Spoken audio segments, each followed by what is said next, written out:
Hello everyone, and welcome back to the Promova Podcast, a show where we dive into all things language learning. I'm your host Kate, and today we're diving into a topic that many of us find challenging but absolutely crucial: small talk in English. Small talk might seem trivial, but it plays a huge role in building connections and relationships, both personally and professionally. Whether you're at a party, in a business meeting, or just chatting with a stranger at a bus stop, mastering the art of small talk can open doors and make your English conversations flow naturally. So, let's get started. First things first, what exactly is small talk? Small talk is that light and formal chatter that we often have with people we don't know very well. It's not about diving deep into serious topics or personal issues. Instead, it's all about keeping the conversation friendly and light-hearted. You'll find that common subjects for small talk include things like the weather, current events, hobbies, and shared experiences. These topics are perfect for breaking the ice and getting to know someone a little bit better. It might seem pointless at first, but small talk serves some really important social functions. First, it helps break the ice and establish a friendly atmosphere. It can also help find topics for more meaningful conversations and connections. And in professional settings, it can build rapport with colleagues and clients. Now, I know that some of you might be thinking, Kate, small talk feels so fake. But here's the thing, it's not about being fake. It's about being polite, showing interest in others, and finding common ground. It's a social skill that, like any other skill, can be learned and improved with practice. Alright, so how do we actually start these conversations? Let's explore some common openings you can use, along with the best situations for each of those. One effective way to kick things off is by making comments about shared experiences. For example, if you're queuing in a shop or at an airport, you might say something like, "This line is moving so slowly today, isn't it?" This type of observation can immediately create a sense of camaraderie. Another great approach is to offer a compliment. Something like, "That's a great jacket. Where did you get it?" It doesn't only break the ice, but it also makes the other person feel good, which is always a plus. Be careful though, because in some cultures, if you make a compliment, people will feel obliged to give you the thing you're complimenting them on as a present. If you're in a situation where you need assistance, asking for information or help can also lead to a natural conversation. For instance, you could say, "Excuse me, do you know if there's a good coffee shop nearby?" This way, you're initiating a chat while also seeking someone's input. And then there's the classic weather-related comment. Yes, it might be a bit of a cliché, but it really works. You could simply say, "Beautiful day, isn't it?" It's an easy way to get the ball rolling or to see that the other person isn't up for a small talk. The key here is to sound genuine and to choose a topic that's relevant to your shared environment or situation. By doing so, you'll set the stage for a smooth and enjoyable conversation later. Now that you've broken the ice, how do you keep the conversation flowing? This is where follow-up questions and active listening come into play. Let's say you've just complimented someone on their jacket. They might respond with, "Oh, thanks, I got it at a vintage store downtown." Instead of letting the conversation die there, you could follow up with, "Really, I love vintage shopping. Do you have any favorite stores in the area?" If you're not into vintage clothing, you might just as well say, "Really, I've never bought anything at a vintage store. I think that finding a good shop is a super skill." Or maybe something like, "Oh, that's cool. are you into fashion? I've been trying to update my wardrobe later.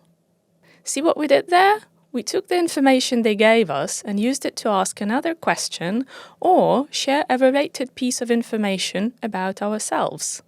This shows that you're actively listening and interested in what they're saying.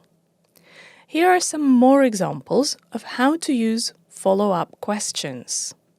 An initial question could be something like, "How was your weekend?" And the response might be, "It was good. I finally got around to doing some gardening." Then a follow-up could be, "Oh, you're into gardening. What kind of plants do you grow in your garden?" Another example of an initial question might be, "Have you tried the new restaurant down the street?" And the response, "Not yet, but I've heard good things about it." So the follow-up would be, "Me neither. Do you have a favorite restaurant in this city?" Remember, the goal is to find common ground or learn something new about the person you're talking to. Now, let's dive into some popular topics for small talk. Keep in mind that the best subjects are often light, non-controversial, and easy for most people to relate to. One common area to explore is work and career. You might start with, "What do you do for a living?" or ask, "How long have you been with your company?" These questions can lead to interesting conversations about experiences and insights. For example, you could follow up with, "What's the most interesting part of your job?" to keep the dialogue going. Be careful though, because in some cultures, this topic might be considered too direct, and people might just think that you're judging them. Another great avenue is hobbies and interests. You could ask, "Do you have any hobbies you're passionate about?" Or check in with something like, "Have you read any good book lately?" These types of questions not only help you learn more about the other person, but can also reveal shared interests. If you're feeling playful, you could say, "Are you watching any interesting TV shows at the moment?" Travel is another exciting topic that often sparks great conversations. You might begin with, "Have you been on any interesting trips recently?" Or pose the fun hypothetical, "If you could go anywhere in the world, where would you choose?" You can also ask, "Do you have any travel plans coming up?" to see what adventures they're looking forward to. And let's not forget about food. Who doesn't love that? You could ask, "Have you tried any new restaurants lately?" Or share your culinary interests with, "Do you enjoy cooking? What's your specialty?" You might even ask, "What's your favorite dish?" or "What's your favorite cuisine?" to discover their tastes. Last but not least, touching on local events or news can create engaging conversations. For example, you might say, "Did you hear about the new park they're opening downtown?" Or something like, "Are you planning to attend the music festival next week?" Questions like, "What do you think about the new recycling program in our neighborhood?" can also invite opinions and discussions. Remember, the key is to be genuinely curious about the other person's responses. Small talk isn't just about filling silence. It's about making connections and building rapport.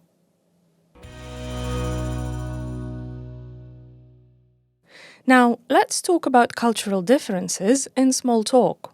It's important to remember that small talk can vary quite a bit depending on where you are. I've already given you a few examples.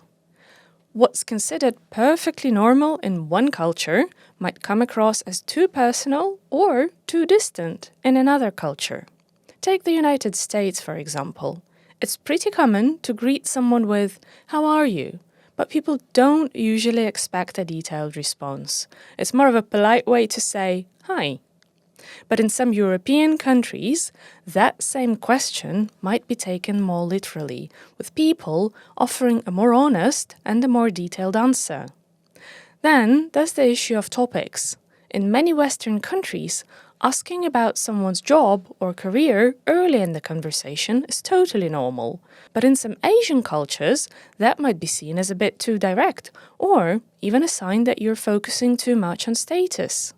So, when you're making small talk with people from different cultural backgrounds, it's always a good idea to be mindful of these differences.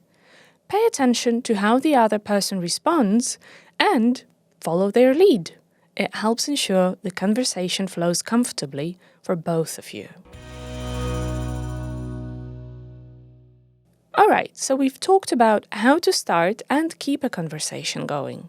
But what about ending one politely? Let's go over a few strategies that can help you wrap things up in a friendly way. One of the easiest ways to end a conversation is by using time as an excuse. For example, you could say, "It's been great chatting with you, but I should get going. I've got a meeting or something else in a few minutes." Or, "I don't want to keep you. I'm sure you're busy." This makes it clear you're wrapping up while still being very polite.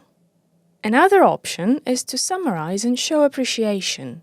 You might say something like, "It was really interesting hearing about your trip to Japan. Thanks for sharing." This lets the other person know you enjoyed the conversation and valued what they had to say. If it feels appropriate, you can also suggest continuing the conversation later. Something like, "I'd love to continue this conversation sometime. Maybe we could connect on LinkedIn, follow each other on Instagram, or grab a coffee next week." That can be a nice way to leave things open for future contact. Choose the option which is the most appropriate in the situation. And don't forget that body language plays a role too. Start gathering your things or take a step back while still maintaining eye contact and smiling, of course. These non-verbal cues help signal that the conversation is coming to a close. And if you're attending an event, such as a conference, you could say something like, "It's been really nice chatting to you. Let's mingle a bit more." This will feel appropriate as at events such as conferences there are usually slots which are built into the schedule specifically for people to mingle and meet new friends. Remember, the goal is to end on a positive note, leaving the other person feeling like the conversation was enjoyable and worthwhile. When it comes to small talk, even native speakers can stumble. Here are some common pitfalls to avoid. Asking overly personal questions. Remember, small talk is meant to be light and very casual. Avoid asking about sensitive topics like politics, religion, personal finances, or anything else like that right off the bat. Dominating the conversation. Small talk is a two-way street, just like any other pleasant conversation. Make sure you're giving the other person a chance to speak and contribute to the conversation. Forcing a topic is dangerous. If the other person isn't responding well to a subject, don't try to push it. Be flexible and willing to move on to something else. Or not listening actively. It's easy to get caught up in thinking about what to say next. But remember to truly listen to what the other person is saying. This will help you respond more naturally and keep the conversation flowing. Complaining excessively isn't a good idea. While it's okay to commiserate about shared experiences, constant negativity can be a real conversation killer. Try to keep things positive or neutral. And failing to read social cues. Pay attention to the other person's body language and tone. If they seem disinterested or uncomfortable, it might be a time to change the subject or wrap up the conversation. Using inappropriate humor. Jokes can be great icebreakers, but be careful with humor that might be considered offensive or inappropriate, especially when you don't know the other person very well. Embrace the silence. If there is a lull in the conversation, don't panic. A brief pause is natural, and it can give both parties a moment to think.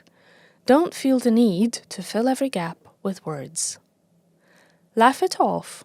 If you say something awkward, a light-hearted laugh or smile can help break the tension and move the conversation forward. For example, if you accidentally call someone by the wrong name, you could say, "Oh no, I can't believe I just did that. I promise I know your name," with a smile, of course. This shows you're comfortable with mistakes and keeps the mood light. Change the subject. If a topic becomes uncomfortable, smoothly transition to a new one. You might say, "That reminds me, I've been meaning to ask."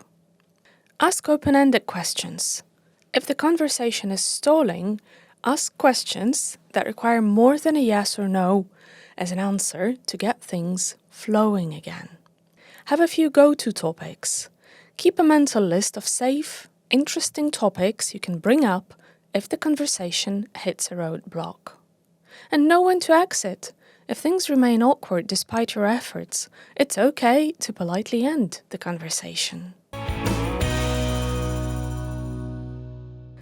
Like any skill, getting comfortable with small talk takes practice. Don't be discouraged if it feels awkward at first. Even native speakers sometimes struggle with small talk. The more you do it, the more natural it will become. Here are some ways you can practice. The first one, set a goal to start one small talk conversation each day, even if it's just with a cashier at your local store. Listen to English language podcasts or watch TV shows to get a feel for natural conversation rhythms. Practice with a language exchange partner or a friend who's also learning English. Have practice sessions where you focus on small talk. Take turns initiating conversations on various topics. Join social groups or clubs. Engaging in activities you enjoy can provide natural opportunities for small talk. And pay attention to how the others around you engage in small talk and try to emulate their techniques. Now, if you're looking for an easy, stress-free way to practice, Promova has an amazing new feature designed just for that. Our AI speaking practice offers interactive role-play sessions where you can have conversations on a wide range of real-life topics, like discussing your job, asking for directions, ordering food at a restaurant, or even talking to a police officer. It's like having a friendly AI tutor who you can chat with. The AI helps guide you through different scenarios, and what's really great is that it doesn't judge you. So whether you're at the airport, visiting a doctor, or just chatting about your hobbies, you can practice in a totally stress-free environment, perfect for building confidence at your own pace.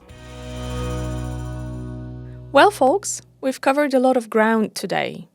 From understanding why small talk is important to starting conversations, keeping them going, and even ending them in a polite way. Remember, small talk is more than just idle chatter. It's a valuable social skill that can help you build relationships, both personal and professional. Don't be afraid to put yourself out there and start some conversations. Yes, it might feel a bit uncomfortable at first, but with practice, you'll find your own style and rhythm. Before you know it, you'll be chatting away with confidence. Thanks for tuning in to today's episode of Promova's podcast. If you found this helpful, don't forget to like, subscribe, and share with your fellow English learners.